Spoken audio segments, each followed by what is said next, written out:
Bab 2000, untuk apa takut kalau sudah mati? Begitu mereka benar-benar menyerahkan senjatanya, bisa dibilang riwayat asosiasi Maple Pavilion tamat sudah. Sekalipun bandit wilayah selatan melepaskan asosiasi Maple Pavilion, apa asosiasi Maple Pavilion tanpa senjata masih bisa disebut asosiasi Maple Pavilion? Tanpa senjata, 200.000 prajurit Maple Pavilion itu sama saja seperti orang biasa. Jika itu sampai terjadi, sama saja mereka menjadi mangsa empuk bagi lawan. Mereka pasti bisa dibunuh dengan mudah, semudah menyembelih hewan kurban. Sekalipun Valentino kembali, mereka juga tidak bisa membantu banyak. Itu sebabnya mereka tidak boleh menyerahkan senjata ini. Bahkan sampai mati pun mereka tidak boleh menyerahkannya. Karena kalian semua menolak, ayo kita bertarung. Jawab Mario dengan bibir yang terkatup rapat, dia langsung mengambil senapan ringan yang tersampir di pinggangnya.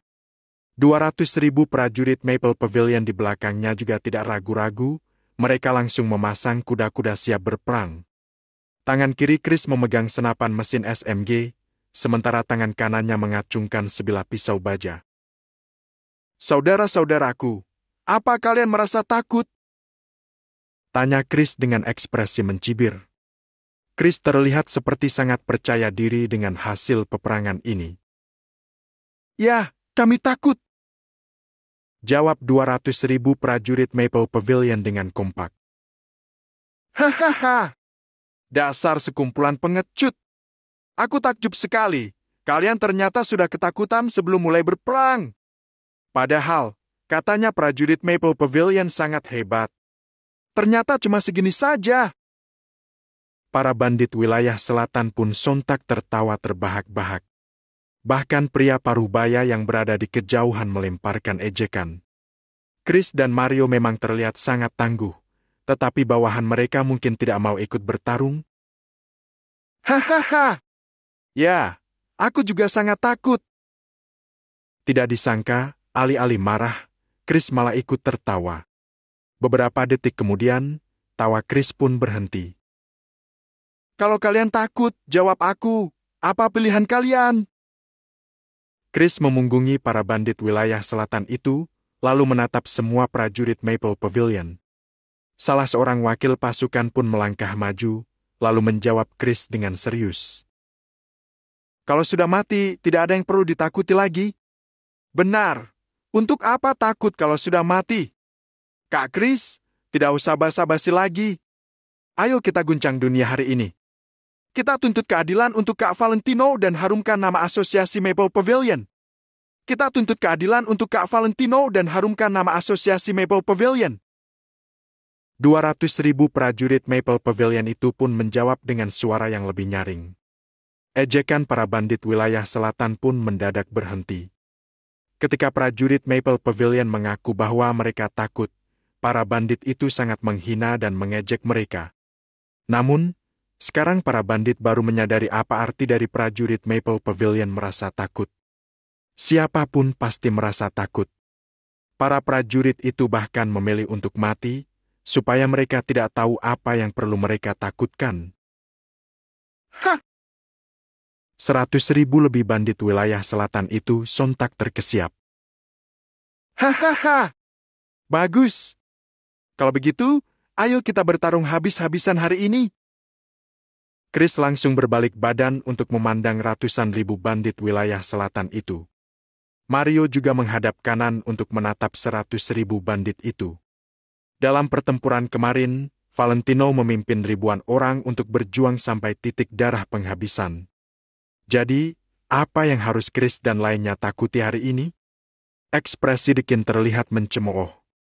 Pria parubaya di kejauhan itu juga merasa sangat puas. Mereka memang sudah menantikan momen ini. Mereka sengaja memaksa Chris dan yang lainnya untuk bergerak. Dengan begini, mereka punya alasan untuk membasmi asosiasi Maple Pavilion. Tujuannya adalah demi mencegah masalah di kemudian hari. Begitu asosiasi Maple Pavilion dibantai habis, sekalipun Valentino masih hidup, apa yang bisa dia lakukan? Jika Valentino hanya seorang diri, dia tidak mungkin bisa mengguncang wilayah selatan. Oleh sebab itu, pihak wilayah selatan bertekad untuk mengakhiri asosiasi Maple Pavilion hari ini. Pasukan Tang, atur sudut dan bidik. Pria paruh baya itu segera memerintahkan sambil tersenyum. Dia bersiap untuk memulai pertempuran ini dan membunuh semua prajurit dari asosiasi Maple Pavilion. Chris juga memerintahkan untuk berbalik menyerang sambil menggertakkan giginya. Saat ini, semua prajurit Maple Pavilion merasa sangat sedih. Walaupun tadi mereka berseru dengan sangat nyaring, tetap saja mereka takut menghadapi kematian di hadapan musuh yang dipersenjatai senjata berat seperti ini. Bisa dibilang, setelah pertempuran hari ini, keberadaan asosiasi Maple Pavilion mungkin akan lenyap dari segitiga emas. Mereka semua akan berakhir binasa. Namun, apa mereka punya pilihan lain? Tidak. Tidak akan ada yang datang membantu kecuali diri mereka sendiri. Ini adalah pertarungan tanpa jalan kembali. Mario menoleh perlahan untuk melirik perbatasan negara Nagon, lalu berbalik lagi menatap hutan lebat di kejauhan wilayah selatan. Perhatian terbesarnya adalah Valentino dan Michelle. Mario menarik napas dalam-dalam, lalu berseru dengan nyaring.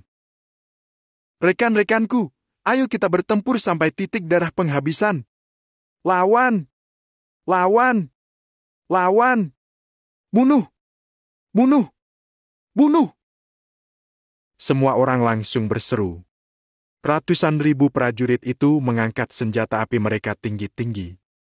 Sementara itu, pihak lawan dari wilayah selatan menunggu Chris dan yang lainnya menyerang lebih dulu. Setelah itu, mereka akan langsung berbalik melawan dengan habis-habisan. Mereka yakin bisa menyelesaikan pertempuran ini dalam waktu setengah jam. Suasana pun terasa tegang, pertempuran sebentar lagi akan pecah. Chris tidak berniat menunggu lebih lama lagi. Dia mengangkat tangannya, bersiap memerintahkan. Namun, tepat pada saat itu, tiba-tiba terdengar suara yang aneh dari langit. Wush! Wush! Wush! Wush! Wush!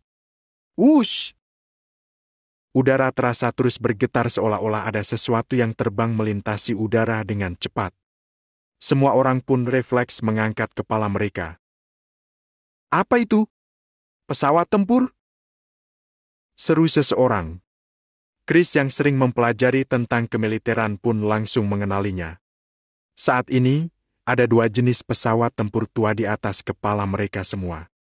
Walaupun jenis pesawat tempurnya sudah sangat tua, tetap saja mencengangkan semua orang yang ada di daratan. Pesawat tempur sangat gesit dan sulit diserang, mereka juga bisa memadamkan api dari udara. Saat ini, Chris mungkin kesulitan untuk bergegas membunuh pria paruh baya yang ada di seberangnya. Namun, lain cerita dengan kehadiran pesawat tempur. Chris bisa langsung terbang ke atas kepala pria paruh baya itu, lalu menembaknya. Mata semua orang pun terbelalak. Sialan, ternyata benar-benar pesawat tempur. Lelucon apa ini? Pesawat itu bukan milik kita. Kita tidak pernah meminta bala bantuan pesawat tempur. Apa-apaan ini? Bala bantuan dari mana itu? Semua orang saling menatap dengan mata yang terbelalak lebar. Pertempuran yang awalnya akan segera terjadi pun terhenti. Dua buah pesawat tempur itu terus berputar-putar di udara, tampak seperti sedang menekan pasukan yang ada di daratan. Mario menelan ludahnya, lalu bergegas menghampiri Chris untuk bertanya. Chris, apa-apaan ini? Apa kamu tahu pesawat tempur itu dari negara mana? Entahlah, yang jelas bukan dari negara Nagon. Aku tidak tahu persis dari negara mana, tapi model itu model lama. Sepertinya, pesawat ini milik pasukan pribadi? Jawab Chris sambil sedikit menyipitkan matanya, dia juga tidak begitu tahu. Bab 2001, sangat mengejutkan. Hai, dengar kalian semua yang di bawah sana. Lepaskan asosiasi Maple Pavilion. Kalau tidak, tanggung sendiri akibatnya. Kedua pesawat tempur yang terbang itu langsung mengeluarkan peringatan. Hah! Dekin dan para bandit wilayah selatan lainnya sontak terkesiap. Jangan-jangan mereka adalah bala bantuan asosiasi Maple Pavilion? Sorot mata pria paruh baya itu juga berubah menjadi dingin. Asosiasi Maple Pavilion ternyata memiliki bala bantuan. Namun, Chris dan yang lainnya juga merasa kebingungan dengan peringatan dari kedua pesawat tempur itu. Mereka bahkan sama sekali tidak menyangka masih punya bala bantuan di sini. Bahkan sekutu mereka juga menerjunkan 2 buah pesawat tempur. Bukankah ini terlalu hebat? Apa-apaan dengan sikap sok kalian itu, dasar keparat? Umpat Dekin sambil menengadah menatap langit. Dor! Dor! Dor! Dor! Dor! Dor! Begitu Dekin mengumpat, bagian sayap luar kedua pesawat tempur itu langsung melepaskan tembakan secara beruntun. Hujan peluru itu seolah dewa kematian yang turun ke bumi untuk menjemput korbannya. Cerat! Cerat! Cerat! Puluhan orang yang berada di samping Dekin langsung tewas dan terluka. Dekin bahkan terkena 2 tembakan di lengannya. Darah terus mengucur dari lukanya. Sialan, mereka hebat sekali. Seru Chris dengan kagum, matanya terbelalak lebar. Masih tidak mau mundur? Suara yang tenang itu kembali terdengar dari langit. Semua bandit wilayah selatan, termasuk Dekin, langsung menutup mulut mereka. Mereka awalnya ingin meledakkan pesawat tempur itu menggunakan senjata api yang mereka miliki. Masalahnya, saat ini pesawat tempur itu berada tepat di atas kepala mereka. Siapapun yang berani menembak pesawat tempur itu pasti akan ditembak balik tanpa basa-basi. Poin terpentingnya lagi, pesawat tempur itu bisa langsung melayang naik sejauh nyaris 100 meter. Peluru para bandit wilayah selatan itu tidak mungkin bisa menjangkaunya.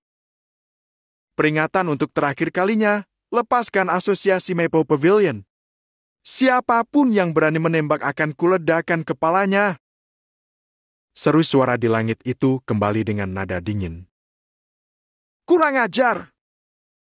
Tiba-tiba, si pria paruhbaya yang berdiri di depan tentara berseru dengan marah. Semuanya, ambil posisi. Begitu mereka berada dalam jangkauan, langsung tembak. Hajar saja orang yang entah datang dari mana ini. Pria paruhbaya itu mendengkus dengan dingin. Dia bukan tipe orang yang mudah merasa takut. Kedua pesawat tempur itu melayang di udara selama beberapa detik, lalu langsung menukik ke arah 100.000 pasukan musuh. Pria paruhbaya itu pun langsung mengeluarkan perintah. Semua senjata berat diarahkan ke udara. Detik berikutnya, perang akan pecah. Namun, tiba-tiba pesawat tempur itu menyerah. Kedua pesawat itu malah kembali melayang ke atas. Mundur! Cepat mundur! Sebuah suara terdengar dari salah satu pesawat tempur, kemudian pesawat tempur itu langsung melaju menuju kejauhan. Pesawat tempur yang satu lagi juga langsung mengikuti, melesat naik ke udara dan menghilang dari hadapan semua orang. Kedua pesawat tempur itu sepertinya terbang ke arah barat. Berarti, mereka bukan pasukan yang dikirim oleh negara Nagon. Kedua pesawat tempur itu pergi secepat mereka tadi datang. Hahaha! Kalian lari ketakutan karena takut dengan kami, kan? Rasakan itu, dasar sialan! Salah seorang wakil komandan yang berada di samping Dekin tertawa terbahak-bahak sambil menunjuk ke arah langit. Setelah memastikan bahwa kedua pesawat tempur itu sudah terbang pergi, para bandit wilayah selatan lainnya ikut mengejek. Sudah? Cuma begitu saja? Hanya seperti ini saja kemampuan asosiasi Maple Pavilion? Hahaha! Kita belum menembak saja mereka sudah ketakutan. Payah sekali! Asosiasi Maple Pavilion itu bodoh, ya? Mereka sudah tidak punya bala bantuan apa-apa lagi, kan? Hahaha! Para bandit wilayah selatan itu menertawakan Chris dan yang lainnya dengan kencang. Sementara itu, Chris dan yang lainnya hanya bisa termangu. Karena mereka juga tidak tahu dari mana kedua pesawat tempur itu berasal. Mario dan Chris langsung menduga apa jangan-jangan mereka adalah orang yang diutus Valentino. Namun, Valentino belum pernah keluar negeri. Mana mungkin dia mempunyai teman seperti ini di luar negeri? Keduanya saling bertatapan dengan bingung. Bagaimana? Apa ada jurus lain? Pria paruh baya itu mencibir sambil menatap Chris dan Mario. Dia sangat senang bisa menakuti kedua pesawat tempur ini. Aku lelah dengan semua omong kosong ini. Karena asosiasi Maple Pavilion begitu keras kepala, kita selesaikan dengan pertarungan saja. Pria paruh baya itu tersenyum dingin lalu masuk ke dalam sebuah tank dan perlahan-lahan menyesuaikan arah larasnya. Tembak! Pria paruh baya itu langsung menjulurkan tangan dan menekan tombol peluncuran. Boom! Tiba-tiba, ledakan keras langsung bergema di antara semua orang. Spontan, pria paruh baya itu tertegun. Dia kan belum melepaskan tembakan?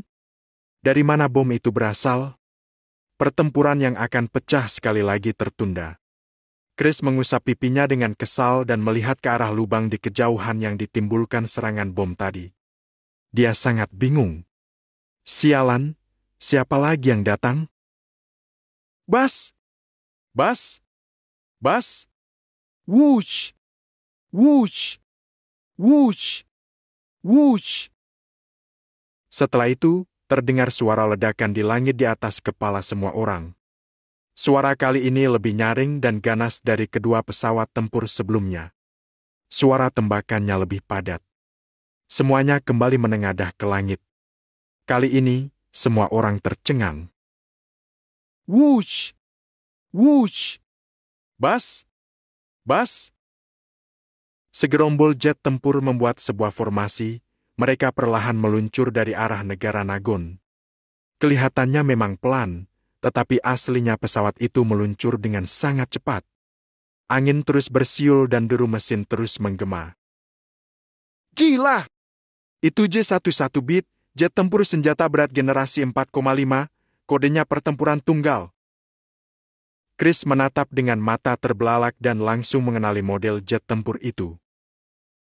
Jet tempur yang ada di baris kedua adalah J-11 Bias. Mereka juga merupakan petarung generasi 4,5, kodenya pertempuran ganda. Chris menelan air ludah dan terus menganalisis jenis jet tempur di setiap baris. Di belakang jet tempur ganda, ada 3 buah jet tempur lainnya.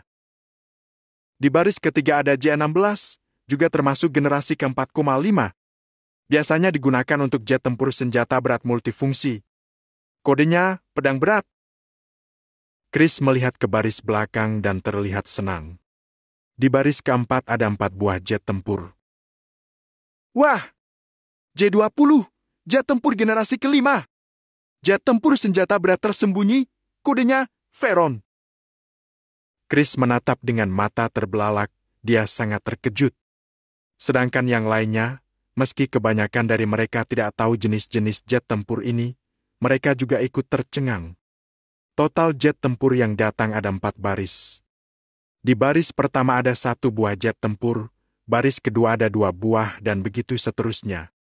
10 jet pesawat tempur membentuk formasi segitiga besar dan terbang di langit dengan perlahan. Apa kalian tahu apa itu jet tempur? Ia jauh lebih kuat dari pesawat tempur biasa. Jet tempur adalah pesawat yang digunakan untuk memusnahkan pesawat musuh dan senjata serangan udara lainnya. Biasanya mereka juga dikenal sebagai pesawat tempur, tetapi sebenarnya mereka lebih kuat dari pesawat tempur. Daya tembak yang kuat, kecepatan yang tinggi dan manuver yang baik adalah pin utama dari pesawat tempur udara, yang membuat mereka juga bisa digunakan untuk melaksanakan misi serangan darat. Jet tempur di baris keempat yang diberi kode nama Veron bukan hanya dilengkapi dengan berbagai rudal dan senapan mesin, tetapi juga memiliki radar serba sempurna dan sistem interferensi anti-elektronik dan peralatan canggih lainnya. Tingkat ketangguhannya? Silakan dibuktikan sendiri. 10 buah jet tempur, sayapnya melesat tajam di atas langit. Di setiap badan jet tempur ada nomor kode.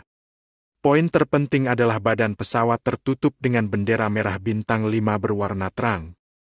Tim perang jet tempur negara Nagon, pertempuran tunggal, pertempuran ganda, pedang berat dan Veron. Dalam sekali serangan, 4 model jet tempur dengan total 10 buah jet tempur langsung diluncurkan. Mereka meluncur dengan membawa aura pembunuh yang sangat kental. Inilah kekuatan militer negara Nagon saat ini. Sangat mengejutkan dan menggemparkan langit. Bab 2002, mengunjungi secara langsung. Sederet pesawat tempur terbang melewati langit di atas mereka. Suara deru yang kuat itu pun membuat semua orang di bawah merasa merinding. Sial! Kali ini adalah bantuan dari negara Nagon. Wah, negara Nagon tidak meninggalkan kita. Chris menggosok telapak tangannya dan tidak bisa berhenti menghela napas. Mario menyipitkan kedua matanya, lalu mengangguk sambil berkata, Aku rasa mereka melakukan ini karena menghargai Kak Valentino. Chris juga mengangguk setuju. Selain Valentino, Chris dan Mario sama sekali tidak memiliki kehormatan ini. Esti, pesawat tempur negara Nagon. Itu adalah pesawat tempur negara Nagon. Sial, 2 pesawat tempur tadi bukan kabur karena takut pada kita, melainkan karena mereka menghindari pesawat tempur negara Nagon. Baru pada saat ini, para bandit wilayah selatan mengerti. Kedua pesawat tempur itu pasti sudah mendeteksi keberadaan tim pesawat tempur negara Nagon melalui radar, jadi mereka harus pergi. Sama sekali tidak seperti yang mereka pikirkan. Mereka kira pria paruh baya itu telah menakuti kedua pesawat tempur tersebut. Pria paruh baya yang memimpin 100.000 prajurit itu melebarkan matanya. Jantungnya juga berdetak makin kencang. Negara Nagon sudah bertindak? Ini, bagaimana cara menyelesaikan masalah ini? Mengapa negara Nagon akan bertindak? Mereka telah memprovokasi negara tersebut selama bertahun-tahun, tetapi negara Nagon selalu bersabar. Hari ini, kenapa mereka mengambil tindakan? Tidak ada yang bisa menjelaskan hal ini pada pria paruh baya ini. 10 pesawat tempur melesat di atas kerumunan. Angin pun menderu dengan keras. Seperti elang yang melayang di angkasa, membawa aura membunuh yang sangat tajam. Seorang tentara asing melangkah maju dan melaporkan dalam bahasa asing. Jenderal John, ini adalah pesawat tempur negara Nagon. Oh ajudanku, Jenderal Johnmu yang hebat ini bisa melihatnya sendiri. Dasar idiot! Dengus John sambil menggertakkan giginya dan melihat ke langit. Setelah itu, suara guncangan bumi terdengar dari kejauhan. Siut! Siut! Siut! Tuk! Tuk! Tuk! Suara langkah kaki yang seragam dan kuat langsung terdengar oleh semua orang. Semua orang kembali menoleh dan melihat ke arah asal suara itu. Mereka pun terkejut. Di seluruh dunia, formasi tentara negara mana yang paling rapi? Selain itu, pasukan militer negara mana yang paling dipilih dengan cermat dan berseragam? Juga langkah tegap negara mana yang paling mencengangkan? Negara Nagon. Hanya negara Nagon yang bisa melakukannya. Setiap kali pasukan tentara negara Nagon muncul di depan mata semua orang, pasti akan mengejutkan banyak negara besar. Begitu juga dengan kali ini. Prajurit negara Nagon yang tak terhitung jumlahnya mengenakan seragam militer dan mulai melangkah maju. Ketika dilihat dari samping, seolah-olah hanya ada satu orang yang sedang berjalan. Terlebih lagi, langkah kaki mereka sangat rapi dan tidak berantakan sama sekali. Jumlah pasukan negara Nagon tampaknya tidak kurang dari 100.000 orang. Jika berbicara tentang jumlah orang negara Nagon tidak akan pernah kalah. Populasi penduduk yang sebanyak lebih dari 1 miliar ini bukanlah sebuah candaan. Para bandit wilayah selatan dan John pun langsung tercengang. Mereka tidak menyangka bahwa negara Nagon benar-benar akan mengambil tindakan. Namun, mereka sudah bersabar selama bertahun-tahun. Mengapa hari ini mereka akan mengambil tindakan? Drap! Begitu barisan berpisah, 2 jenderal yang berseragam militer pun melangkah keluar. Melihat pemandangan ini, mata John pun menyipit. Setelah itu, tatapan mata John langsung menjadi ngeri. Di belakang kerumunan, seorang lelaki tua yang diikuti oleh beberapa orang juga perlahan melangkah keluar. Lelaki tua itu juga mengenakan seragam militer dengan lilitan benang emas di atasnya. Dibandingkan dengan jubah ular piton beberapa tentara lainnya, jubah lelaki tua itu tampak lebih memesona. Yang lebih memesona adalah tanda pangkat di bahunya. Gubernur militer. Gubernur militer yang bertanggung jawab atas jutaan prajurit, Reza Tandi, datang ke wilayah selatan. Seketika, suasana di tempat menjadi sunyi senyap. Bahkan John pun membelalakan matanya, dia bahkan tidak berani mengembuskan napas dengan kuat. Di mata orang lain, Reza ini hanyalah seorang lelaki tua yang berusia hampir 90 tahun. Namun bagi mereka yang pernah berada di medan perang, Reza adalah seorang dewa pembunuh. Reza sudah menjadi tentara selama lebih dari 60 tahun. Dia pernah memenangkan banyak pertempuran dan membuat prestasi yang luar biasa, serta menciptakan legenda perangnya sendiri. Semua orang pasti tahu dengan namanya. Begitu juga dengan John. Namun, John tidak menyangka bahwa Reza akan mengunjungi wilayah selatan secara langsung. Untuk apa Reza datang ke sini? Chris menyentuh kepalanya, lalu berseru dengan mata terbelalak. Sial! Kak Valentino benar-benar memiliki kehormatan yang besar. Mario juga mengangguk pelan, dia pun merasa lega di dalam hatinya. Reza melangkah keluar dengan badan tegak. Bahkan wajahnya yang berkerut itu pun terlihat sangat tegas. Hanaga yang berpangkat Jenderal Perwira Bintang 3 juga mengikuti di belakang Reza. Semua orang kembali terkejut. Seorang gubernur militer, seorang Jenderal Perwira Bintang 3, serta beberapa jenderal. Ditambah lagi 10 pesawat tempur yang ada di langit. Apa yang ingin negara Nagon lakukan? Dekin mulai panik, begitu juga dengan John. Saat ini, Hanaga berdiri di belakang Reza dengan ekspresi tenang.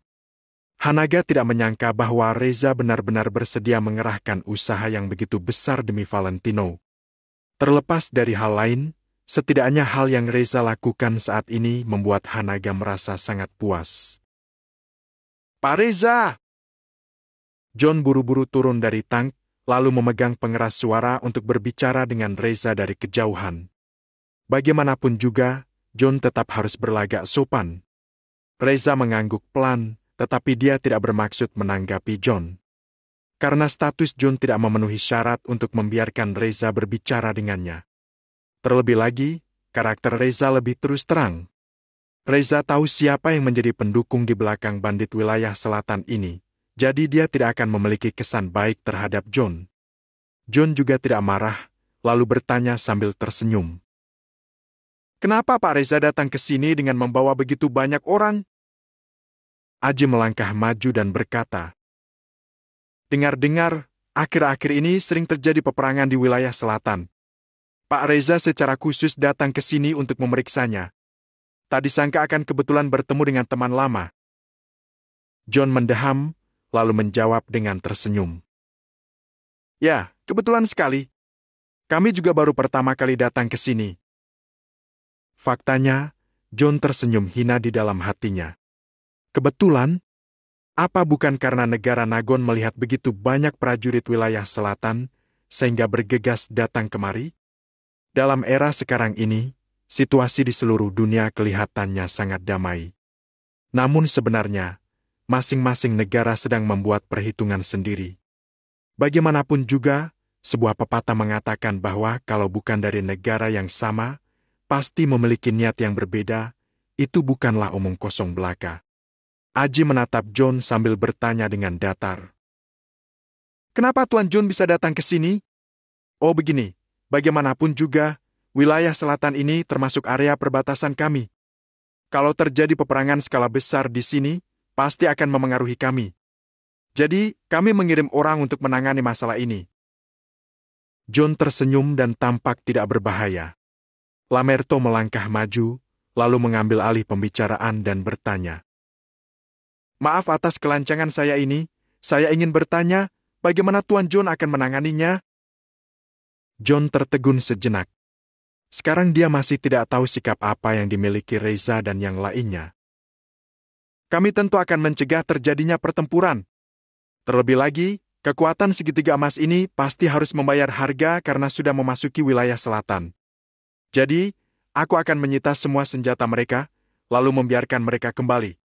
Sesederhana itu. Bab 2003, membelah? John terdiam sejenak, lalu mengatakannya dengan jujur. Reza tidak berbicara. Dia hanya mengangguk pelan ketika mendengar ini. Seharusnya negara Nagon tidak akan peduli dengan masalah ini, kan? John berdeham, lalu melangkah maju dan bertanya dengan hati-hati. Lagi pula, negara Nagon tidak memiliki hubungan apapun dengan segitiga emas, kan? Hanaga menyipitkan kedua matanya, lalu menjawab dengan meletakkan kedua tangannya di belakang punggung. Tentu saja kami tidak akan peduli dengan urusan kalian. Baik, terima kasih. John segera menyatukan kedua tangannya, lalu membungkuk pada Reza dan yang lainnya. Setelah itu, John perlahan-lahan menegakkan tubuhnya. Semuanya, dengarkan perintahku. 10 detik. Kalau asosiasi Maple Pavilion tidak menyerahkan senjata mereka, kita akan langsung menyerang. Saat ini, John menjadi makin angkuh. Dia ingin memusnahkan seluruh asosiasi Maple Pavilion di hadapan Reza dan yang lainnya. Chris dan Mario pun merasa bingung. Awalnya, mereka berpikir bahwa Reza dan Hanaga datang untuk mendukung mereka. Sekarang tampaknya pikiran mereka terlalu naif. Selain Valentino, tidak ada yang bisa diandalkan. 10, 9, 8.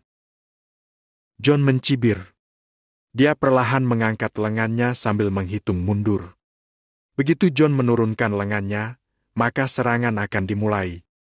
Sementara saat ini, Chris, Mario, dan yang lainnya masih memegang senjata api mereka dengan erat. Mereka sama sekali tidak berniat melepaskannya.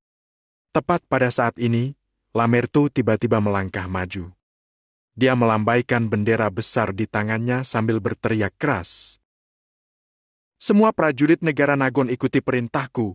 Angkat senjata kalian. Klang! Klang! Begitu Lamerto selesai berbicara, 100.000 prajurit negara Nagon seketika membuka formasi pertempuran mereka, kemudian langsung melepaskan pelatuk senjata api mereka. Suara mengisi peluru terdengar sangat renyah. Jari-jari semua prajurit pun langsung berada di bagian pelatuk. Detik berikutnya, peluru akan ditembakkan secara langsung. 10 pesawat tempur bersiaplah untuk bertarung. Isi peluru. Ikuti perintah. Setelah itu, Hanaga secara pribadi memerintahi 10 pesawat tempur. 10 pesawat tempur segera mengubah formasi mereka di langit, lalu membentuk formasi pertempuran yang paling mematikan dan terus berputar di langit. Wash!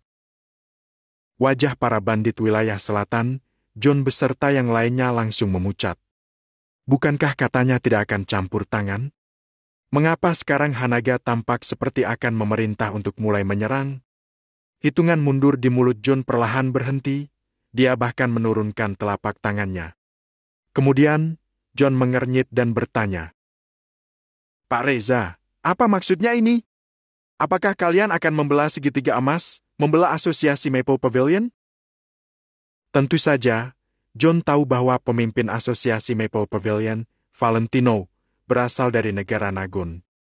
John juga tahu bahwa Valentino telah menjadi orang berdosa di negara Nagon, dia bahkan diusir dari negara itu dan dikirim ke perbatasan. Jadi, Reza tidak punya alasan untuk mendukung Valentino. Reza akhirnya membuka mulut, dia mengibaskan tangannya sambil menjelaskan. Segitiga emas dan asosiasi Maple Pavilion tidak ada hubungannya dengan kami. Lalu, tindakan Anda ini. John mengernyit kuat, lalu menunjuk 10 pesawat tempur di langit yang sudah siap berperang itu. Reza mengorek telinganya, lalu bertanya dengan tenang. Barusan kamu bilang, 100.000 prajurit kalian ini datang untuk apa? John tertegun sejenak, lalu berkata. Mengendalikan situasi area perbatasan agar tidak terjadi pertempuran skala besar dan memengaruhi kami. Bagus. Ucapan yang bijak sekali. Reza bertepuk tangan sambil berkata. Kami ke sini juga untuk mencegah pertempuran skala besar agar tidak memengaruhi negara kami. Bagaimanapun juga, negara kami memiliki wilayah yang luas dan sumber daya yang melimpah, sehingga kami akan mudah terpengaruh. Jadi, Reza belum menyelesaikan kata-katanya, tetapi John sudah mengerti maksud Reza. Singkatnya, pertempuran hari ini pasti tidak mungkin akan terjadi. Karena Reza sudah mengatakan dengan jelas bahwa dia sama sekali tidak akan mengizinkan orang-orang untuk melakukan pertempuran skala besar di area perbatasan ini. Bahkan John dan lainnya juga tidak boleh. John agak terdiam.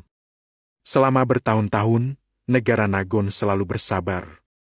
Namun, hari ini mereka tiba-tiba menunjukkan sisi yang begitu mendominasi, membuat John merasa agak tidak terbiasa. Lamerto melangkah maju, lalu berkata dengan tenang kepada John. Ketiga kekuatan memiliki dua pilihan. Pertama, kalau terjadi baku hantam, kami juga akan mengambil tindakan. Pada saat itu, peluru tidak akan memiliki mata. Jangan mengeluh kalau ada orang dari pihak kalian yang terbunuh. Kedua, semua orang berhenti sampai di sini saja, lalu masing-masing bubar. Sementara kami juga akan ikut bubar. Suasana di tempat sekali lagi menjadi hening. Orang di pihak Reza memberi dua pilihan kepada tiga kekuatan. Namun, sepertinya pilihannya juga tidak susah untuk dipilih. Sebagian besar bandit di wilayah selatan hanya menginginkan uang. Jika bisa tidak berperang, mereka pasti tidak akan berperang. Sementara jika John dan yang lainnya mengabaikan kata-kata Reza dan langsung memerintah untuk mulai berperang, konsekuensi seperti apa yang akan ditimbulkan hal ini? Kalau pasukan negara Nagon berperang dengan John dan yang lainnya, kepentingan yang diwakili jauh lebih besar. Pada saat itu, jangankan John yang hanya seorang jenderal, bahkan orang yang berstatus lebih tinggi pun tidak dapat menanggung tanggung jawab ini. Jadi, John langsung terdiam. Jangan pernah berpikir untuk menyuruh asosiasi Maple Pavilion menyerahkan senjata api mereka dengan patuh lagi. Juga jangan pernah berpikir untuk memusnahkan asosiasi Maple Pavilion terlebih dahulu, baru kemudian menyita semua senjata mereka. Adanya Reza yang menekan di sini, peperangan pasti tidak akan bisa dimulai. Namun, John merasa sangat tidak senang kalau membiarkan asosiasi Maple Pavilion pergi begitu saja. Tepat pada saat ini, Hanaga melangkah maju, lalu menatap John sambil bertanya. Tuan John, bagaimana kalau kita berbicara berdua saja? John tercengang ketika mendengar itu. Dia menatap orang-orang di sisi Reza, kemudian menggelengkan kepalanya secara perlahan. John takut kalau Hanaga datang, dirinya akan langsung ditangkap oleh Reza dan yang lainnya. Haha! Ketika melihat ekspresi gelisah John, Hanaga pun tidak bisa menahan diri untuk tertawa terbahak-bahak. Baik, karena kamu tidak mau berjalan kemari, aku yang akan menghampirimu. Hanaga tersenyum tipis. Setelah itu, dia langsung melangkah keluar dan menginjak tanah wilayah selatan. Para bandit wilayah selatan dan orang-orang di pihak John pun terkejut. Saat ini, kelakuan Hanaga sudah termasuk melanggar aturan. Bahkan jika mereka menembaknya, itu juga sesuai aturan, kan? Membunuh seorang perwira bintang 3 jelas merupakan jasa yang sangat besar. Namun, tidak ada yang berani bertindak. Jangankan karena aura pada tubuh Hanaga yang sangat kuat ini, bahkan jika Hanaga tidak memiliki aura apapun, hanya dengan 100.000 prajurit di belakangnya, John dan lainnya sudah tidak berani bertindak gegabah. John mengedipkan matanya, lalu berkata sambil berdeham. Kalau begitu kemarilah. Hanaga yang berseragam militer dengan pangkat perwira bintang 3 di pundaknya pun berjalan menghampiri John. Hanaga tampak tenang, langkah kakinya juga terlihat mantap dan tidak kacau, bahkan tidak gugup sama sekali. John menggertakkan giginya. Dia pun mengernyit sambil berjalan mendekat untuk menyambut Hanaga. Bandit wilayah selatan serta Chris dan yang lainnya langsung mundur untuk memberi jalan kepada Hanaga. Pada akhirnya, mereka berdua pun bersatu. Setelah itu, tindakan mereka seolah-olah seperti bertemu dengan teman lama, berjabat tangan terlebih dahulu, lalu membicarakan sesuatu dengan nada bicara tenang. Keduanya mengobrol sambil berjalan berdampingan menuju kejauhan. Tidak ada yang tahu apa yang akan dibicarakan Hanaga dengan John. Bab 2004, Negosiasi. Reza dan yang lainnya, serta Chris dan yang lainnya, semuanya sedang menunggu dengan tenang. Chris melirik Mario, lalu menggerakkan tubuhnya sambil berkata, Mario, apa yang sedang terjadi? Aku juga tidak tahu. Mario menggelengkan kepalanya, kemudian berkata. Tapi melihat ekspresi Pak Reza dan Pak Hanaga yang begitu tenang, jelas mereka datang dengan persiapan. Mereka mungkin memiliki rencana. Chris mengusap wajahnya dengan kesal, lalu menjawab dengan cemberut. Omong kosong kalian ini banyak sekali. Menurutku, kalau ingin berperang ya perang. Kalau tidak mau berperang ya bubar. Kenapa harus begitu banyak omong kosong? Sekarang kondisi Kak Valentino masih belum diketahui. Aku benar-benar tidak berminat untuk mendengarkan omong kosong mereka. Mario memicingkan matanya, lalu menatap Hanaga sejenak sebelum akhirnya berkata. Tapi, ada beberapa hal yang memang harus dilakukan. Jangan khawatir, kalau benar-benar terjadi sesuatu pada Kak Valentino, Pak Hanaga pasti tidak akan begitu tenang. Jadi, aku rasa Kak Valentino seharusnya sudah berhasil melarikan diri. Semoga begitu. Chris mengangguk, kemudian berkata. Tidak peduli apakah sesuatu terjadi pada Kak Valentino atau tidak, aku tidak akan mengampuni para bandit wilayah selatan. Chris mendengus dingin, lalu menggertakkan giginya sambil berkata. Mereka harus membayar apa yang sudah mereka lakukan. Mario juga mengangguk setuju. Bandit wilayah selatan tentu harus membayar harga itu. Kalau tidak, Mario juga tidak akan senang. Hanaga dan John bernegosiasi untuk waktu yang lama. Sepanjang proses ini, Chris dan yang lainnya saling memandang dengan 120.000 bandit wilayah selatan di seberang mereka. Dekin bahkan menatap Chris dan Mario lekat-lekat dengan ekspresi kejam. Chris mengelus senjata SMG-nya, lalu berkata kepada Dekin sambil menjilat bibirnya. Teruslah lihat. Segera. Kamu tidak bisa melihat dunia ini lagi. Apa yang akan kamu lakukan? Apa yang ingin kamu lakukan? Dekin mengernyit pelan dan langsung mengajukan 2 pertanyaan. Hal yang ingin kulakukan sangat banyak. Kamu perhatikan saja dengan baik-baik. Chris tersenyum penuh arti. Seolah-olah Chris yang saat ini sudah berhasil mengancam Dekin. Mimpi kamu. Sekarang, kalian semua sudah berada dalam kesulitan. Bagaimana mungkin kalian masih bisa membual di hadapanku? Asal kamu tahu saja, janganlah berpikir untuk lolos begitu saja. Dekin menggertakkan giginya, lalu menatap Chris dengan ekspresi marah. Awalnya, Dekin berencana untuk menyita senjata asosiasi Maple Pavilion untuk dijadikan sebagai pembayaran utang asosiasi Promise padanya. Namun, kemunculan Reza dan yang lainnya langsung mengacaukan semua rencana Dekin. Jangankan menyita senjata, apakah mereka bisa memusnahkan asosiasi Maple Pavilion? Itu juga masih sangat sulit dikatakan. Chris mendengus dingin, lalu mengulurkan tangannya untuk menunjuk Dekin sambil berteriak marah. Teruslah bertingkah sombong. Cepat atau lambat, aku pasti akan melenyapkanmu. Dekin juga berteriak pada Chris dengan marah. Sial! Aku akan menunggumu, kok.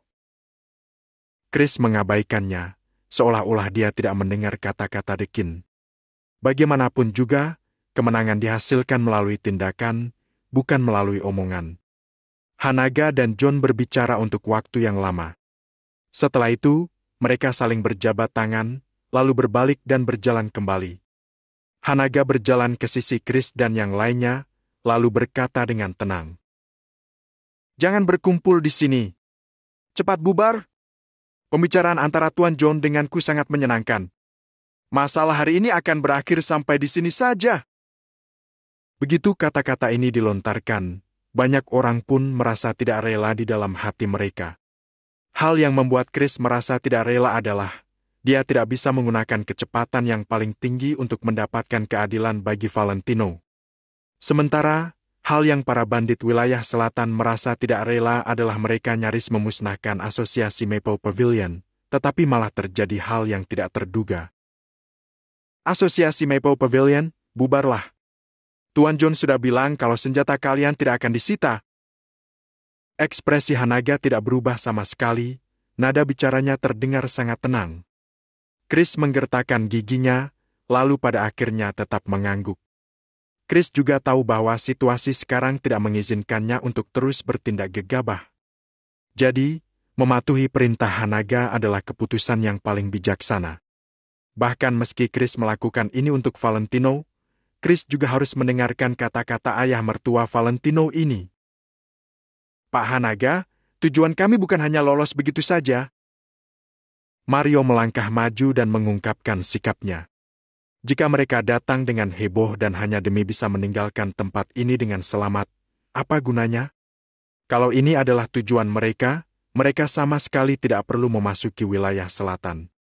Mereka bisa langsung kembali setelah berkeliling di pinggiran perbatasan.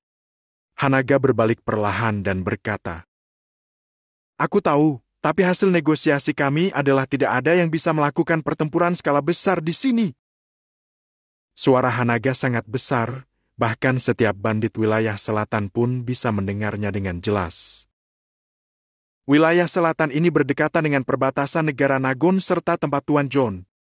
Pertempuran skala besar sama sekali tidak diperbolehkan, agar tidak memengaruhi kepentingan dan keuntungan kedua belah pihak. Jadi, kami dan Tuan John akan masing-masing menempatkan prajurit kami di sekitar sini. Kalau terjadi pertempuran skala besar di sini, kedua belah pihak pasti akan menyerang bersama. Sementara itu, pihak manapun juga tidak boleh pergi ke wilayah pihak lain dengan sesuka hati dan menimbulkan pertempuran skala besar. Ketika kata-kata Hanaga dilontarkan, John pun langsung mengangguk.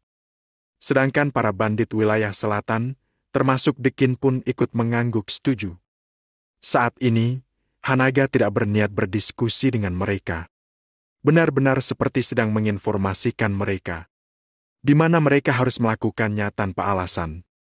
Ini adalah aturan yang ditetapkan oleh Hanaga dan John. Pertempuran skala besar, pertempuran skala besar. Mario merenung sejenak, pikiran yang tak terhitung jumlahnya melintas di dalam benaknya.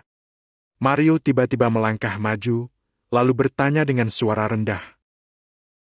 "Pak Hanaga, berapa batas jumlah orangnya?" Chris tidak begitu mengerti. Batas apa?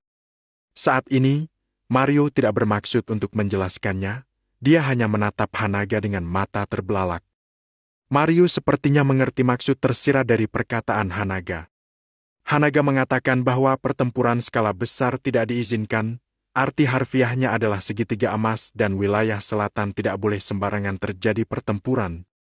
Namun, Mario berpikir bahwa mereka tidak boleh melakukan pertempuran dalam skala besar, skala kecil seharusnya boleh, kan? Tentu saja, hal semacam ini tergantung pada pemahaman seseorang. Hanaga membelakangi para bandit wilayah selatan, lalu perlahan-lahan mengulurkan satu jarinya. Hanaga mengulurkan tangannya sambil menatap Mario dengan penuh kagum. Mario dan Chris adalah otak dan senjata, benar-benar pantas menjadi tangan kanan Valentino. Satuannya adalah puluhan ribu. Hanaga berbisik lagi. Mario mengangguk pelan untuk menunjukkan bahwa dia mengingat semuanya dalam hati.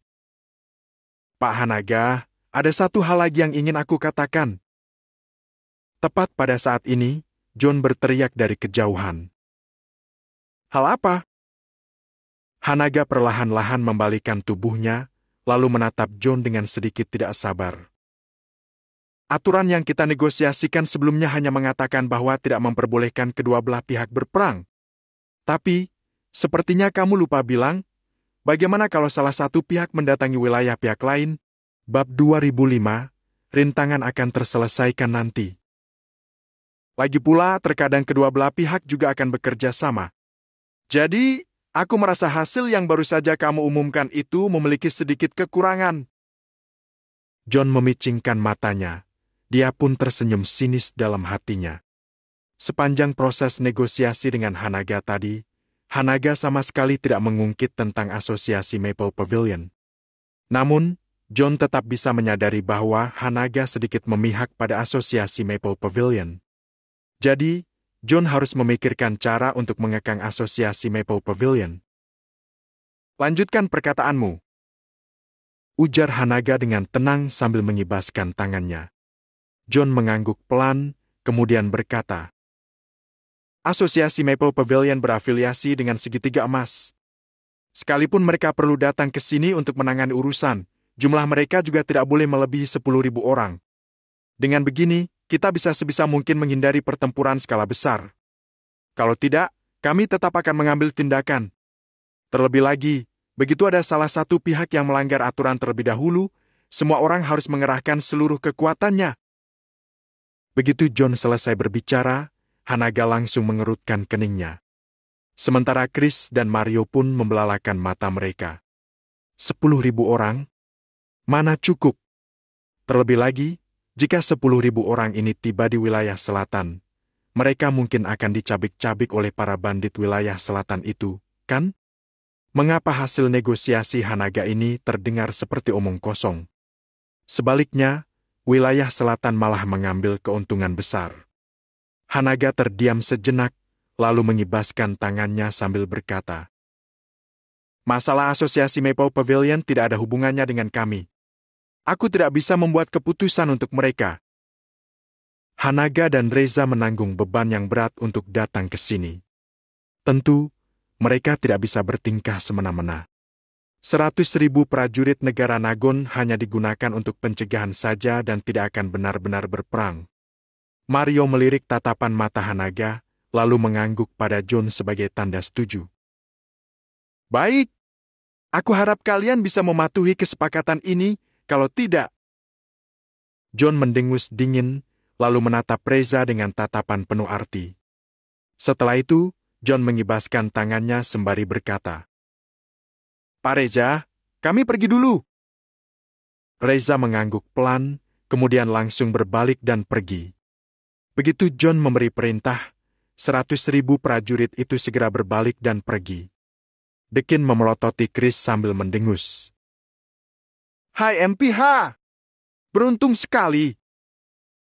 Tentu saja, saat ini Dekin juga merasa sangat kesal. Awalnya, Dekin bisa memanfaatkan kesempatan ini untuk memusnahkan asosiasi Maple Pavilion dan menyita senjata api mereka. Setelah memusnahkan asosiasi Maple Pavilion, wilayah segitiga emas yang besar itu juga akan menjadi milik wilayah selatan. Namun sekarang, jangankan memasuki segitiga emas, Dekin bahkan tidak bisa mendapatkan satu peluru pun. Bagaimana Dekin bisa menerimanya? Chris melangkah maju, lalu menatap Dekin dengan tatapan kejam. "Kuberitahu kamu, kalau aku tidak melihat Kak Valentino selama 1 hari, aku akan membuatmu tidak bisa tidur selama 1 hari. Cepat atau lambat, aku pasti akan membuatmu berlutut di hadapanku. Aku akan menunggumu." Cibir Dekin, lalu membawa bawahannya pergi. Semua bandit wilayah selatan pun buru-buru berbalik dan pergi. 10 pesawat tempur di atas kepala mereka bisa mengeluarkan tembakan mematikan setiap saat. Mereka tidak ingin tinggal di sini lebih lama. Di sisi lain, 100.000 prajurit negara Nagon perlahan memutar arah dan bersiap untuk kembali ke markas. "Pak Hanaga, tolong jangan pergi dulu." Mario melangkah maju dan menghentikan Hanaga. Hanaga berhenti melangkah, lalu berbalik untuk menatap Chris dan Mario.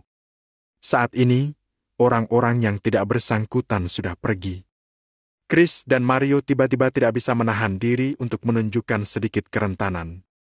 Valentino, Chris dan Mario meninggalkan kampung halaman mereka, kemudian terus berperang di perbatasan yang terpencil ini. Meskipun semua prajurit Maple Pavilion setia dan berani, bagaimanapun juga, mereka hanyalah bawahan. Ada banyak hal yang tidak bisa Chris dan Mario ceritakan terlalu banyak kepada mereka. Jadi, selama ini, mereka bertiga terus berjuang keras dan mengerahkan semua kekuatan mereka untuk bertahan. Ketika Valentino ada, dia akan memikul banyak hal. Jadi, Chris dan Mario akan merasa lebih santai. Namun sekarang, Valentino tidak ada di sini, hidup dan matinya juga belum diketahui. Semua beban pun ada pada Mario dan Chris. Begitu melihat Hanaga yang akrab dan dapat dipercaya ini, suasana hati mereka menjadi sangat rumit. Perasaan berada di negara asing dan melihat orang dari kampung halaman itu tidak dapat dijelaskan dengan kata-kata. Pada saat ini, di depan Hanaga, mereka berdua bukan lagi pemimpin kedua dan pemimpin ketiga asosiasi Maple Pavilion, juga bukan dewa pembunuh yang ditakuti musuh. Melainkan seperti dua anak yang meninggalkan rumah. Pak Hanaga, Kak Valentino akan kembali, kan? Suara Mario bergetar, lalu dia tiba-tiba menggertakkan giginya sambil berkata, "Aku percaya dia pasti akan kembali." Plak! Plak! Hanaga tidak menjawab pertanyaan ini. Sebaliknya, dia mengulurkan telapak tangannya dan menepuk pundak mereka berdua dengan kuat. Apa kalian merasa sangat lelah, sangat linglung, bahkan sedikit takut? Begitu Hanaga selesai berbicara, Mario langsung mengangguk, bahkan Chris juga menggertakkan giginya sambil menganggukkan kepalanya. Lelah, itu baru benar. Justru karena kalian berada di posisi ini, kalian harus menanggung lebih banyak dari yang lain. Karena para bawahan sudah mengikuti kalian, kalian harus memikirkan cara untuk membuat mereka hidup lebih baik dan berdiri lebih tinggi. Kalau tidak, atas dasar apa mereka harus mengikuti kalian? Hanya mengandalkan kata setia? Apa itu setia? Apa hanya omong kosong saja? Tidak ada yang bisa lepas dari saling menjaga hati. Selama kamu menghargai perasaan ini, menghargai mereka, barulah kamu akan mendapatkan penghargaan mereka. Kata-kata Hanaga membuat Chris dan Mario tidak bisa menahan diri untuk melebarkan mata mereka. Pada saat yang sama, ajaran dari tetua kepada generasi muda ini pun membuat mereka merasa ingin menangis. Jadi, ketika melakukan sesuatu hal, jangan hanya berpikir untuk menunjukkan keberanian diri saja. Itu adalah kelakuan orang yang sembrono.